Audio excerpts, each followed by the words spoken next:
61 سنة، إطار وكاتب وروائي، عندي 5 كتب موزعين في الدول الفرنكوفونية، فرنسا، بلجيك، السويس، الكيباك. وشغلت منصب في إينور، مدير جهوي في مؤسسة مناجم الذهب بالجزائر، وين كانت مختلطة مع شركة أجنبية أسترالية، وكان المدير العام البريزيدون ديريكتور جينيرال اللي هو كان أجنبي اسمه دوغلاس بيركينز. وفهمت بعد مدة من التعيين تاعي كمدير جهوي، فهمت بلي هذه الشركة جات تنصب والله جات دير عملية نصب واحتيال على الجزائر باش تنهب الذهب والدراهم إلى قدره. بعد مدة فهموا بلي الذهب اللي كانوا دايرين في راسهم والله اللي كان فهمهم فيه شكيب خليل الوزير السابق للطاقة والمناجم، حولوا البلان تاعهم ولا البرنامج تاعهم وداروا بحق وصح وصحيح عملية نصب واحتيال على الجزائر. البي دي جي هذا بريزيدون ديريكتور جينيرال دوغلاس بيركينز من لونجلتير ابارتي دو لندن دار واحد الاعلان لوكاله الانباء ريدرز باللي الشركه تاعنا اللي هي اينور اكتشفت اكبر منجم ذهب في افريقيا بعد الكونغو، واللي هذا المنجم هذا رايح يدخل للجزائر اكثر من 3000 كيلو غرام تاع ذهب في العام. وتنشرت هذه في الوسائل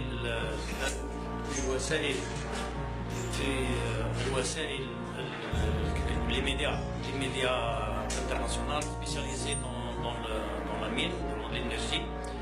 ومن بعد انتشرت في الجرايد في الجزائر، وين طلعت عليها في الجريدة ليبرتي. كنت باريطومون يعني جيتي سوربري بار سيت انونس، باسكو كنت انا اول واحد اللي لازم نعرف باللي هذا المنجم هذا Si vous permettez, pourquoi ce mensonge? Pourquoi annoncer une telle... D'accord. Laissez-moi vous expliquer. Bon, j'ai téléphoné انا درت تليفون البركيز اللي كان في لوميتر، قلت له هذه المعلومه دي انا ما عنديش، قال لي ماشي شغلك.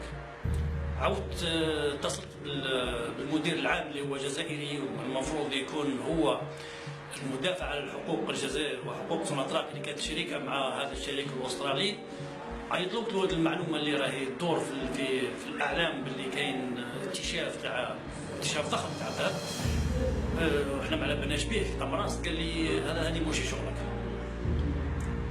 بعد مده فهمت كيف علاش داروا هذه العمليه النصب والاحتيال. هذه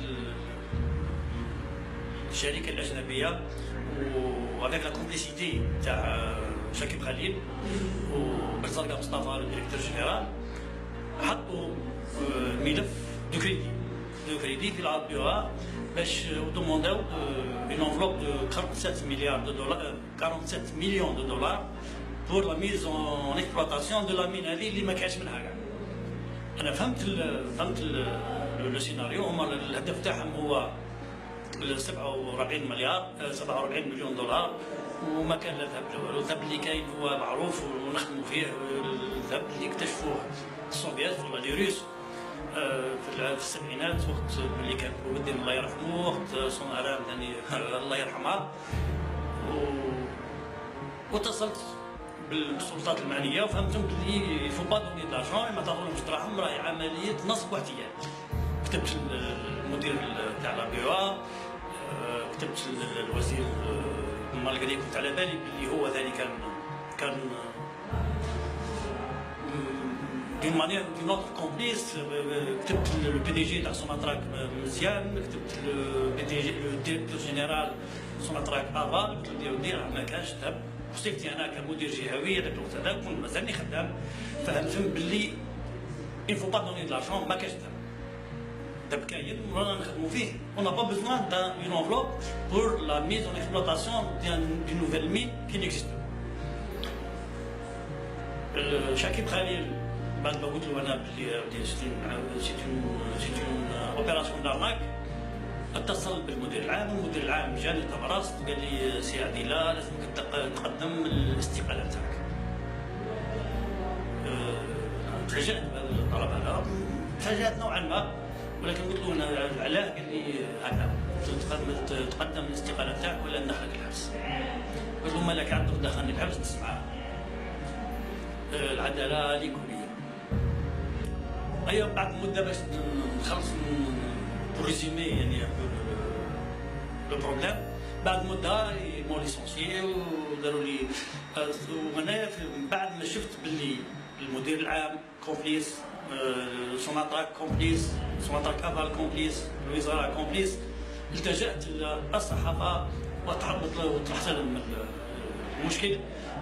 الصحافه طرقت ليه ونشروا باللي كاين عمليه نصب واحتيال ودبر ضد الجزائر وضد سوناتراك، وبداو يديروا لي في قضايا في العداله، يديروا لي قضيه في سيدي محمد، قضيه في ريشادين، قضيه في تمراسات. نوع القضايا ديفاماسيون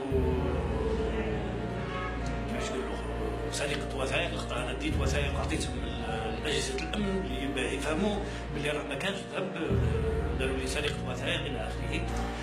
ودازت الباركور دي كومباتون، ديت عداله، روح ارواح، قضيه تحقيق، عامين حبس، عام حبس كذا. ومن بعد مده، بعد 4 سنين ولا 5 سنين وانا مفصول عن العمل، وما زال كنت ننبه في الناس قال لي كنت مفصول ما تعطوهمش الدراهم، راه ما كانش ذهب. ومن بعد مده داو 47 مليون دولار عطاتها لهم نبيوها، وبعد ما صرفوها كاع قالوا ما كانش ذهب،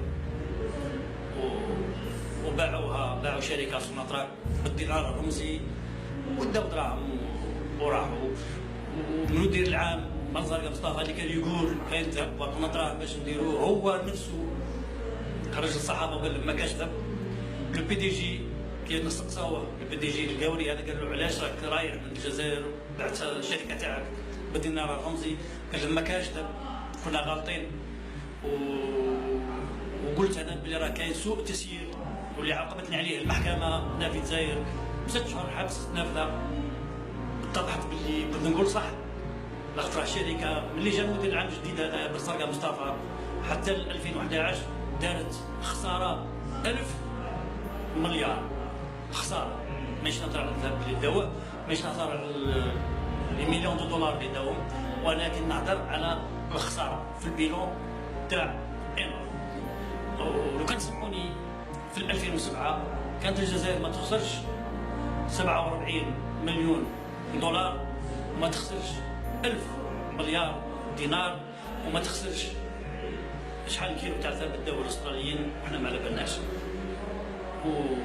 ومازالني لدرك نعاني، سيرتيفيكات طرافاي ما عطاوهاليش، الاستيسي تاعي ما عطاوهوليش، مازال عندي عام حبس راه مازال في المحكمه العليا. وهذا هو حل الاطار الغيور على بلادو، واللي يحوس يخدم بلادو. وانا شكيب خليل قال لي شحال تخلص؟ قلت له نخلص 16 مليون. قال لي لا ما كفاتكش نزيدوك، واش دخلك؟ هكذا قال لي في قاعه الاجتماعات نتاع وزاره الطاقه والمناجم. هذا حل جاب لي ربي، انا مانيش وحدي، كان اطارات كثير كيما انايا اللي يحاولوا باش يخدموا بلادهم قدام النيف على البلاد ولا مال البلاد مال الشعب. وراهم في حاله، وراهم في كان ربما راهم حتى في الحبس، وكان اللي هرب وراهم في الخارج. وهذه هي. شحال كاين من قضيه يعني الان اللي راها موجوده في العداله؟ يعني الكثير من القضايا اللي عاود تربحتها يعني. هما ربحتهم كل ديت فيهم كل براءه، ما زالت وحده مستعدين البراءه بعد ما راح شكيب خليل وراح الامبراطور الكبير. ولات العداله نوعا ما تخدم في خدمتها. في الاول كانت عداله مسيسه، كان يجي تليفون نحكم على الوكاله، كان حتى جنرال تدخل في قضيه في طمراس وقال هذا السيد هذا لازم ندخلوا الحبس. ومع الاسف هوريزمون القاضي اللي حكم عليه عام حبس قال لهم انا ندير له عام حبس وما ندخلوش الحبس، كي يجيكم المجلس دخلوا انتم الحبس. Une question pour résumer, c'est Adil. Une question peut-être pour résumer, est-ce que tu regrettes ce que vous avez fait? لا هما ديجا كي داروا لي القضيه تاع الاولى اللي داروها لي في طمراس بيخوفوني، داروا لي عام حبس نافذه بيخوفوني، وانا هذاك زادت لي شحنه تاع كهرباء في راسي في المخ نتاعي علاش ما نعقلش، وزدت فهمت بلي راني كنت على حق، واللي هاد الناس سراقين سي دي كورونفي، ولازم نوقفوا ضدهم مهما كانت الظروف ومهما كانت المصايب ومهما كانت الخسائر، وخسائر كبيره خسرتها انا. شوف نحطوا المشاهد الصوره هو انه à l'époque vous étiez un cadre qui touchait déjà 160 000 dinars 16 مليون كانت la situation تاعك ما شاء الله ايزي ما كان خاصك والو. il aurait suffi كما يقولوا المثل تاع ما تدخلش روحك كما قال روحك وندي 30 مليون في الشهر كون حبيت، خاطر قال لي لا ما كفاتيش نزيدو. دونك vous ne regrettez rien. Malgré que j'ai vendu mon appartement pour faire face à la justice algérienne. شكرا سي عادل. بارك الله فيك.